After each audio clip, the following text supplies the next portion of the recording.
Quand tu es dans la compétition de bateau, tu penses qu'à une seule chose, c'est la performance sportive et tu oublies un peu tout le reste. Et si le gagnant n'était pas toujours le ou la plus rapide? S'il était celui qui fait preuve de solidarité et qui renonce au podium comme Jean Le Cam, mon coup de cœur du Vendée Globe, qui n'a pas hésité à venir secourir un concurrent en détresse. Bienvenue dans le bon tempo. Je suis Claire Lebleu, exploratrice des justes temps et créatrice de ce podcast où l'on dit non à un monde où l'accélération constante est la norme et dans lequel je discute avec des résistants de leur décélération positive. Et pour ce 5e épisode du Bon Tempo, j'ai le plaisir d'échanger avec Arthur Levaillant, navigateur de talent de 33 ans, qui me raconte son amour de la mer, son vécu de compétiteur au grand large qui a participé à des courses mythiques comme la Route du Rhum ou encore la Transat Jacques Vabre. Ses questionnements quant à l'image et l'impact de son métier sur la biodiversité et son envie d'écrire de nouveaux récits avec d'autres consoeurs et confrères, acteurs du monde de la voile. Ensemble, ils créent le collectif La Vague pour réinventer le monde de la compétition au grand large, pour une voile plus verte. Allez, c'est parti pour ma conversation avec Arthur. Raconte-nous un petit peu tes premières vagues, tes premières aventures et puis comment tu en es arrivé à te lancer en tant que skipper professionnel. Vers 10 ans, j'ai eu cette chance on m'a proposé de faire sport-études voile. Donc il fallait que je choisisse entre l'Optimiste, qui est un petit bateau que tout le monde commence, et puis la planche à voile. Et j'ai choisi la planche à voile parce que c'était beaucoup plus sportif et fatigant, et j'avais une énergie débordante et j'avais besoin de me dépenser, autrement je pouvais pas tenir en place dans une salle de cours. Et ça m'a bien servi pour réussir à faire une scolarité, en tout cas de gravir les échelons et de passer les étapes des classes tous les ans, parce que j'ai jamais été très scolaire, mais j'ai réussi à avoir mon bac quand même, et ça c'est grâce à la voile, c'est grâce à cette école de la vie qui a été sport-études, parce que on partait tous les week-ends, toutes les vacances scolaires, en compétition et en petits groupes de personnes. Et donc de tes 11 ans à tes 18 ans, t'es très peu chez tes parents et t'apprends à vivre en communauté et en groupe presque à chaque moment de ton temps libre. Donc ça a été, quand je retourne un petit peu sur ce qu'a été ma vie pendant ces années-là, et c'était vraiment magique. On parcourait l'Europe pour aller naviguer sur plein de plans d'eau, et c'était des moments de vie incroyables. Et qu'est-ce qui t'a conduit à devenir skipper professionnel? C'était une évidence pour toi? Vers 19 ans, 19-20 ans, je pense, je sais plus exactement. J'ai eu une nuit, un déclic comme ça. Et je me suis dit, tiens, je vais aller faire la Solitaire du Figaro, parce qu'il y avait des grands marins qui venaient à la maison, qui étaient très proches de mes parents, comme Florence Artaud, comme d'autres, et qui à ce moment-là faisaient la Solitaire du Figaro. Et donc voilà, et donc je me suis dit, pourquoi pas moi? Ce qui a rendu fou mes parents, et mon père surtout, qui est un grand marin, mais qui a toujours fait ses projets de son côté et qui a jamais été vraiment, on s'est retrouvés depuis, mais à l'époque, c'était chacun ses histoires. Et il m'a dit, arrête de rêver, mon petit bonhomme, tu feras jamais professionnel en voile. Pour ça, il faut être un champion. Fais des études plus tôt et arrête de rêver. Plus on me dit de faire quelque chose dans un sens, plus je vais souvent à l'opposé. Et donc, je me suis investi corps et âme dans cette quête de recherche de partenaires et de sponsors. J'ai réussi à en trouver un petit. Et donc, à 21 ans, j'étais le Benjamin de la Solitaire du Figaro en 2010. Et donc, je me suis retrouvé à naviguer contre plein d'immenses champions. Et j'ai passé des échelons. J'ai réussi à faire de très belles étapes dans les grandes tempêtes. Et c'est à ce moment-là, à la fin de cette course-là, que je me suis dit, OK, je pense que j'ai l'énergie et l'envie pour continuer, pour essayer de devenir un grand marin, comme on dit. Et tu peux nous parler un petit peu de la course en solitaire du Figaro? Alors, la solitaire, c'est une des courses les plus dures qui existent, on va dire, au monde en termes de compétition et d'engagement personnel. C'est une course où on passe sa vie à jouer avec la limite de son corps et de son esprit, parce que c'est une course où on dort pas, en fait. C'est une course par étapes. On navigue en Europe, entre la Manche et l'Atlantique. On navigue entre l'Irlande, l'Espagne et la France, et on navigue proche des cailloux, proche des côtes, avec des cargos qui passent, avec des adversaires et des pêcheurs qui sont pas loin. avec des algues, avec du courant, avec des changements de météo qui n'arrêtent pas. Et donc c'est une course où en fait on dort sur une étape de 5 jours, on fait des micro-siestes de 5 minutes par 5 minutes. Et donc on dort entre minimum 1 heure jusqu'à, ou zéro même, jusqu'à on va dire maximum 3-4 heures par jour. Ce qui est peu quand on met un engagement physique et mental aussi élevé. Et donc c'est une course aussi sur la durée parce que ça dure un mois. Et donc on part 4-5 jours en mer, on arrive à terre 2-3 jours et puis on repart. Et voilà. Et donc c'est une course qui on appelle ça l'école de la course au large et ça va même plus loin que ça parce que tous les grands marins aujourd'hui qui font le Vendée Globe, la plupart qui aujourd'hui sont en tête de cette course-là, ont fait le Figaro ou ont gagné le Figaro. C'est une course mythique. C'est une course mythique et puis c'est une course qui apporte ça apporte aussi beaucoup d'adrénaline.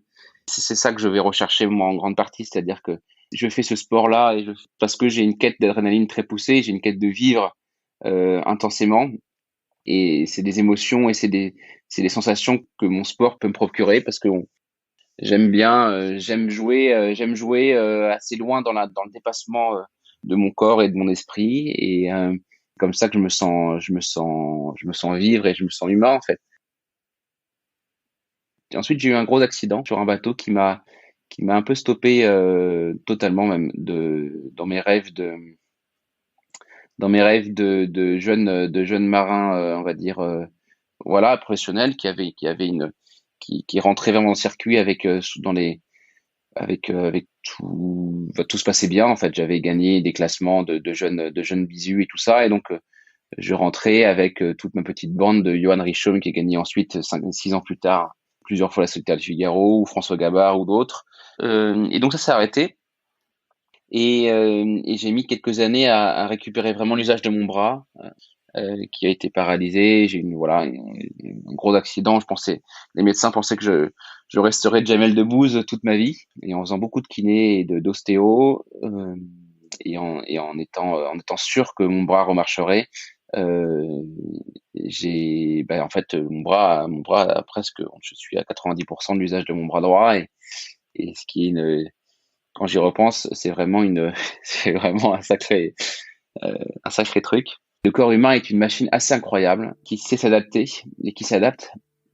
C'est ce qu'a fait mon corps après cet accident-là parce que j'avais plus d'artères, parce que les nerfs étaient dans un sale état, et il a trouvé des chemins pour que mes doigts rebougent et pour que mon sang recircule d'une manière presque normale.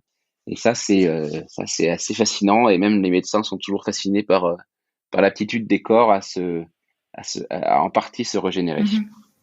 Et à ce moment-là, qu'est-ce que tu te dis justement concernant la voile? Tu pensais un jour pouvoir repartir? Ça m'a mis 4 ans quand même pour refaire du solitaire, ou 5 ans même. J'ai renavigué bien sûr en équipage, mais j'avais cette quête aussi du solitaire pour me prouver que j'étais encore capable de faire ça. Et ces 5 années m'ont servi aussi de cheminement pour essayer de faire d'autres choses, de sortir de mon milieu, de me construire un réseau. C'était la base de tout au départ, c'était de me dire qu'il fallait que j'ai un réseau pour trouver des partenaires et monter des projets, parce que c'est un sport qui coûte de l'argent. Et j'ai appris énormément en côtoyant des univers qui étaient totalement en dehors de mon spectre. Et j'ai appris énormément en fait de rencontres de personnes qui avaient rien à voir avec l'écosystème dans lequel j'étais né. Ça m'a ouvert aussi énormément. Enfin, je pense les yeux sur les choix de vie aussi, sur quel était mon rôle aussi dans ce cheminement qu'est la vie. Et j'ai beaucoup observé, j'ai beaucoup écouté. Je me suis énormément inspiré de groupes de réflexion. Quand tu vis toute ta vie dans un milieu, comme c'était mon cas avec la voile et le monde de la mer, je suis né dedans. Mon papa est toujours d'ailleurs un des plus grands marins français, c'est-à-dire que c'est un très grand équipier de bateaux. C'est un monsieur qui a dessiné les voiles pour énormément de bateaux et qui a navigué, qui a fait équipier sur de nombreux bateaux avec de grands skippers. Et donc je suis né là-dedans avec ma maman qui naviguait aussi et qui est une artiste dans l'âme et dans les faits aussi. Et de passer autant de temps à Paris dans ces univers complètement différents, ça m'a apporté toujours bon et bénéfique en fait. Toi qui voyages sur toutes les mers du monde, est-ce que tu constates justement la vitesse à laquelle l'activité humaine a un impact sur l'eau. Est-ce que tu le vois? On voit bien sûr partout, et ça je suis pas le premier et malheureusement je serai pas le dernier à le dire, des montagnes de déchets dans l'océan, notamment quand tu vas plus vers l'Espagne, en Méditerranée ou quand tu traverses l'Atlantique, que tu te retrouves vers le Brésil, il y a du plastique partout. Il y a du plastique partout et on voit c'est juste le sommet de l'iceberg. Il y a tout ce qu'il y a en dessous, et des microplastiques qui sont complètement dégradés dans l'océan qu'on pourra jamais récupérer. Et une chose que l'on voit énormément, c'est le trafic maritime qui n'arrête pas et qui s'intensifie. Et les cargos, c'est en dehors du fait que pour nos petits bateaux, quand on navigue, il y en a beaucoup qui tombent à l'eau. Peut-être des milliers et des milliers de conteneurs aujourd'hui qui tombent dans la mer, qui sont pas récupérés, et qui sont dangereux pour la navigation maritime, mais aussi pour tous les écosystèmes marins. C'est un désastre. Enfin, Et c'est là que tu as commencé à changer de regard sur le monde de la voile? je crois pas qu'il y ait eu de déclic. Ça a été une prise de conscience qui a pris un petit peu de temps. Et puis ça a été se confronter aussi avec d'autres marins, des personnes comme Roland Jourdain, tout ça, qui ont commencé beaucoup plus tôt à se questionner là-dessus. Vous en parliez entre marins? Est-ce que c'est pas un sujet un peu compliqué à aborder lorsque tu es dans la compétition? Si, non, non, c'est un sujet que j'ai commencé à aborder vraiment en 2017, je crois, au salon nautique. Je me souviens d'un cheminement dans les allées du salon nautique avec un autre skipper qui a gagné la route du Rhum et qui est un ami, Paul Meillat, avec qui on échangeait et on parlait de ça et on se disait vraiment, c'est plus possible de la folie de notre milieu qui se met pas à la page en fait. Le monde de la course au large, de la voile et autres, ça a été c'est une success story incroyable. Ça vient de ces immenses bonhommes visionnaires qui étaient à Barly, de ces personnes qui ont suscité un engouement fou comme Florence Artaud ou autres, de manière complètement différente, mais qui a fait que en fait notre sport devienne hype et tendance et tout ça. Des Loïc Perron, des Michel Desjoyaux et toute cette bande-là qui ont construit des bateaux incroyables, des Eugène Riguidel à l'époque aussi. Dans les années 80, on se posait pas de questions sur les matériaux et sur l'impact de nos bateaux. Et ça a continué, en fait, il y a eu une inertie très grande d'un petit milieu. Il y a un rôle de symbole qui est gigantesque. Là, on le voit avec le Vendée Globe, par exemple, il y a un engouement, alors, qui est lié aussi à la période, mais qui est dingue. Et donc, c'est à partir de ces questionnements en disant, voilà, on a un rôle de symbole, on est, nous marins, on véhicule des imaginaires qui sont dans la protection de la nature, on se doit d'être plus modèle dans ce qu'on fait. On s'est bien sûr fait taper un peu sur les doigts par d'autres skippers et par d'autres projets, et c'est d'ailleurs toujours le cas en nous disant, ça sert à quoi de dire ça si vous proposez pas de solution derrière? Et ben en fait, ça sert de toujours de lancer un peu ces petites alertes en disant, ok, là, les gars, on a besoin de vous. On a besoin de mettre toute cette intelligence collective qu'on a mis depuis tant d'années dans une seule quête qui était la performance sportive, qui était de se dire que nos bateaux vont toujours plus vite et que c'est bien et que ça va servir ensuite pour infuser dans d'autres industries et permettre de faire avancer différentes idées, ce qui est vrai. Mais cette démarche de performance sportive, on peut aussi se dire qu'on a un devoir qui doit être de mettre notre intelligence dans une démarche de quelque chose de bien plus grand que nous et bien plus important que la compétition, qui est d'essayer d'être le moins impactant possible sur l'environnement et le plus rayonnant possible sur des idées de sa protection et de la protection de du monde du vivant en fait. Et on a besoin de toutes les strates de notre univers, des personnes qui construisent nos bateaux comme des personnes qui naviguent dessus, des sponsors en passant par les team managers, par les équipes, tous les sous-traitants du monde de la course au large qui sont très nombreux, des ingénieurs, les architectes. Oui. Et puis aujourd'hui, les bateaux de course sont devenus des bijoux technologiques. Donc toujours dans cette optique de battre des records de vitesse. Mais on comprend aussi que pour construire ces bateaux, on utilise des matériaux énergivores, qu'il y a beaucoup de déchets. Et là, j'ai envie de citer un article paru dans Le Monde au mois de décembre où Kevin Escoffier, donc compétiteur rescapé de la dernière édition du Vendée Globe, parlait de sentiment de schizophrénie. Et il expliquait que vous étiez de plus en plus nombreux à vous questionner sur l'avenir de la course en voilier. Et donc, je reprends ces propos. Est-ce que ça a du sens, cette croissance constante, dans une société où les ressources sont finies? Est-ce que ça a du sens de dire que le gagnant a été le ou la plus rapide? En fait, Kevin, tu vois, avant le Vendée Globe, on en a discuté avec lui, avec sa femme. D'ailleurs, l'entreprise de sa femme a participé à la vague aussi, et Sabrina avec la coloc, et Anne-Laure Gainé qui est la femme de Guénolé Gainé. Souvent il y a une sensibilité féminine qui aide à la prise de conscience quand même. Et si les femmes avaient plus le pouvoir aujourd'hui, le monde, je pense, irait un peu mieux. Bref, je me perds un peu. Ah non, mais j'aime bien. Continue. On va changer de thème. Je me perds un peu, mais c'est quand même lié, ce questionnement sur. Mais c'est parce que vous assumez votre part de sensibilité. Voilà ce qui est en train de se passer. Ah ben moi je l'assume totalement, et j'adore en parler d'ailleurs. J'ai une grande part de féminité en moi, et ça c'est je le sais. Mais on a fait un truc assez incroyable pendant le confinement. On a réussi à mélanger le premier confinement, tout un panel assez large du monde de la course au large et de la voile, pour se questionner sur ces enjeux liés à la construction de nos bateaux, à la philosophie de nos projets et tout ça. Et là, Kevin, il avait répondu à ça juste avant le départ du Vendée Globe, en répondant à ce journaliste incroyable qui est Jean-Louis Létouzé. Il a les bons mots, quoi. Cette quête de sens, du toujours plus vite. Est-ce que c'est ce qui fait rêver les gens? J'en suis pas sûr. L'humain veut toujours aller plus vite. Moi, j'ai pas la réponse. Moi, j'adore ça aussi, si tu veux. J'adore aller très vite sur l'océan. D'où le sentiment de schizophrénie évoqué, quoi. Bah, c'est ça. Alors, la vague, au départ, on avait proposé de l'appeler schizophrénique cellose, mais bon, c'est pas passé. Mais c'est un peu tout ce qu'on vit, en fait, ouais. C'est un peu tout ce qu'on vit. On est dans on a des émotions, des envies, d'adrénaline de dingue, et c'est ce qui nous procure en partie la vitesse.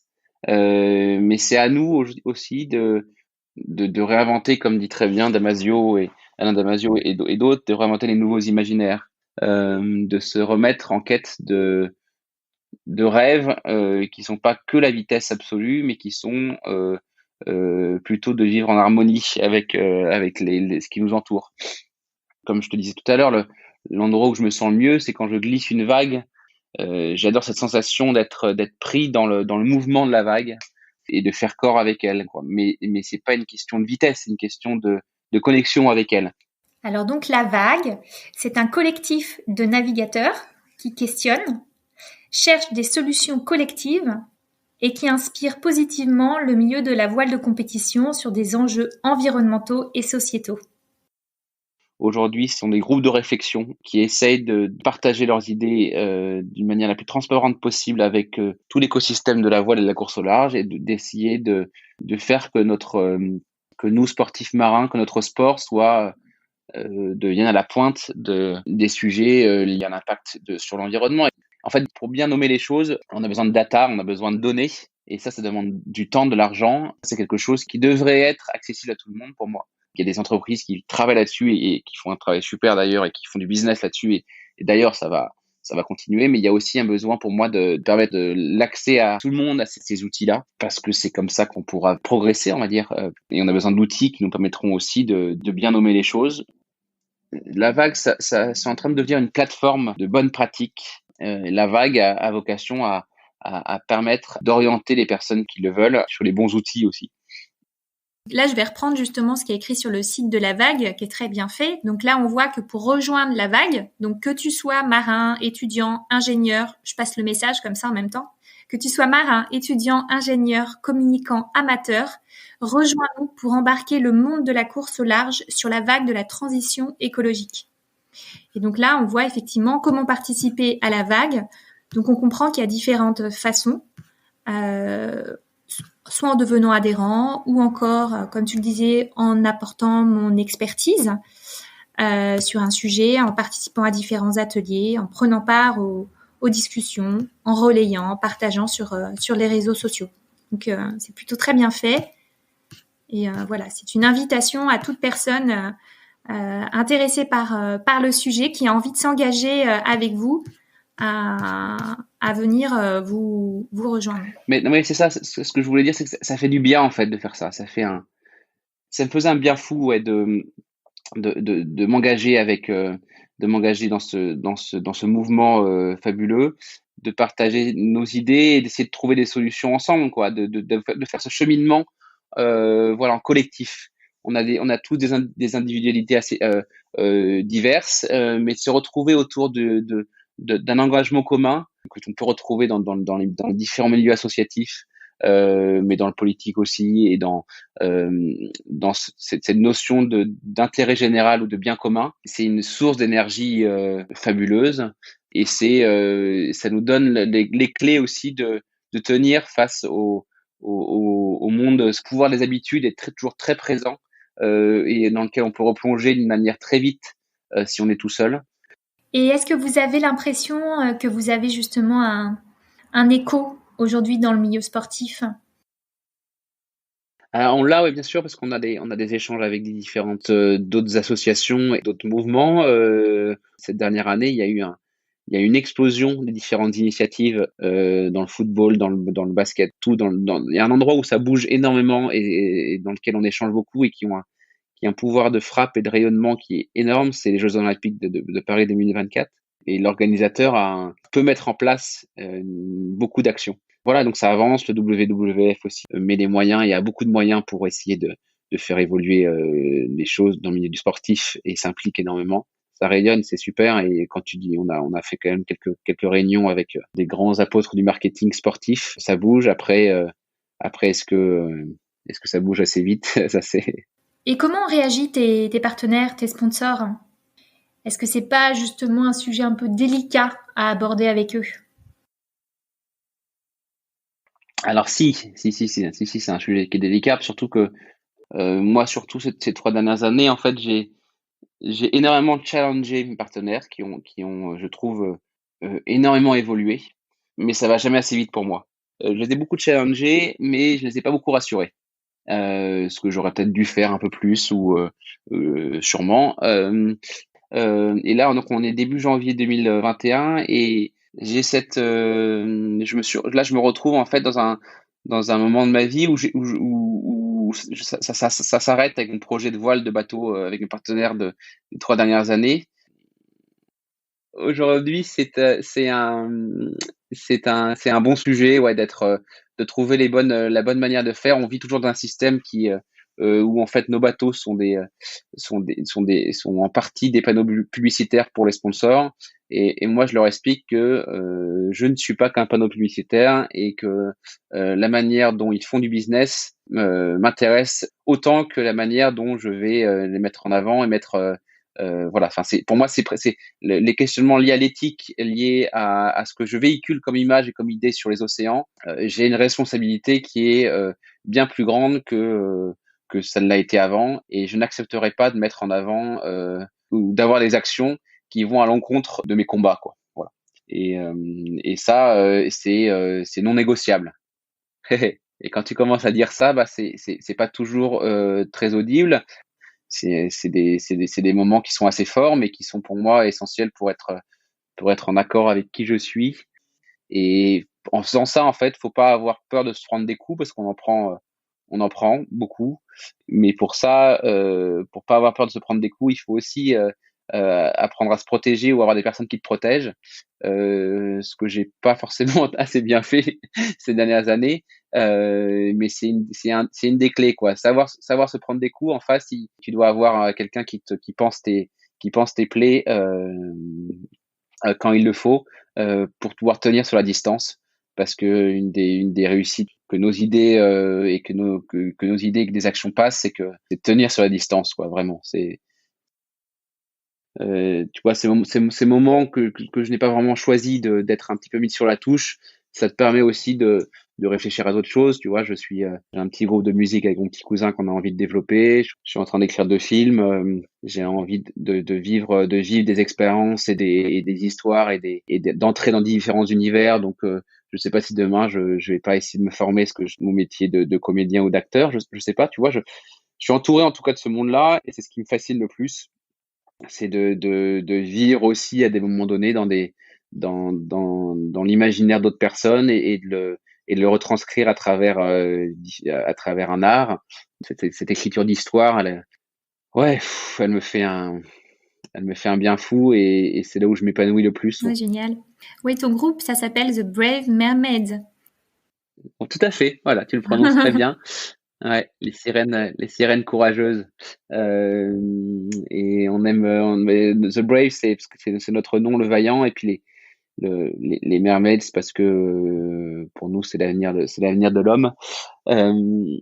Et voilà, et donc on a créé ça, on a une quinzaine de chansons, vingtaine de chansons dans les bacs, on en a sorti quelques-unes et puis on va je l'espère pouvoir partager ça avec le plus grand nombre dans les mois et les années qui viennent. Une œuvre d'art n'existe vraiment que si elle est partagée.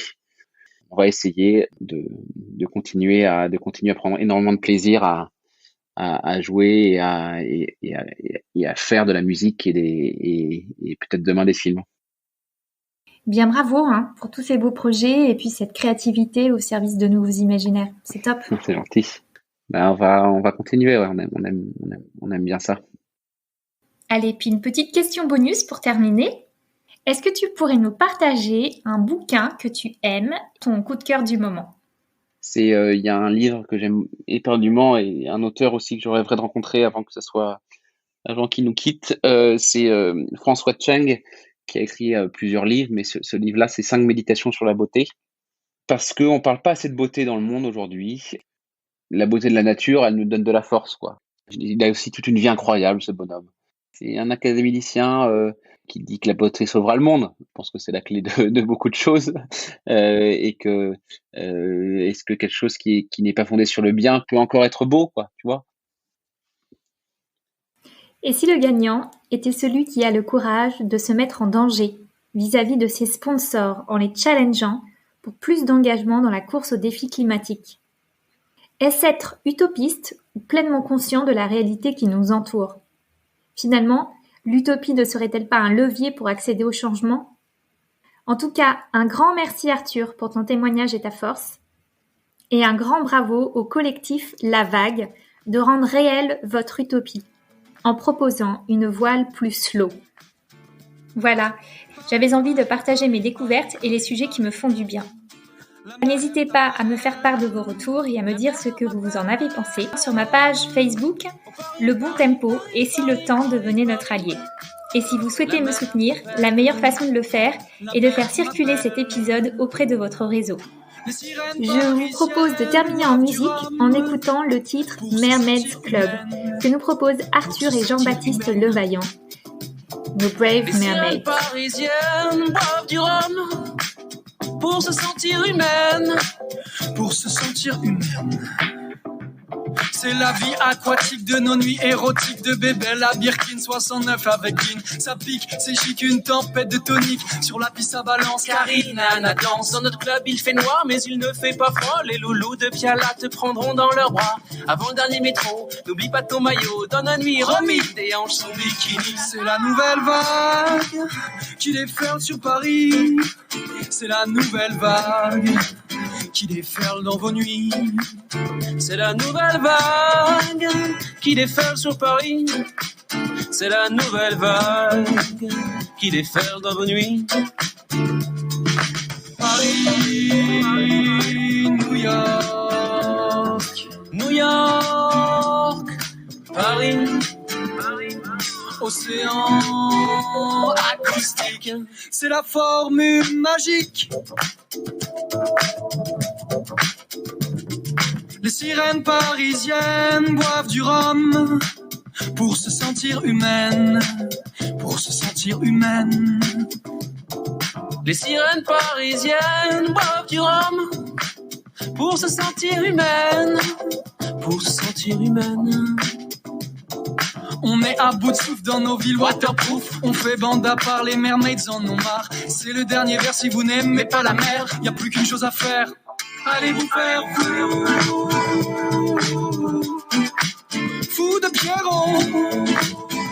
pieds dans l'eau, fous de Bordeaux, tous en maillot, il va faire chaud, Ciné-club, surf club, yacht club, pool club, c'est le Mermaid's Club, c'est le Mermaid's Club. Ciné-club, surf club, yacht club, pool club, c'est le Mermaid's Club, c'est le Mermaid's Club.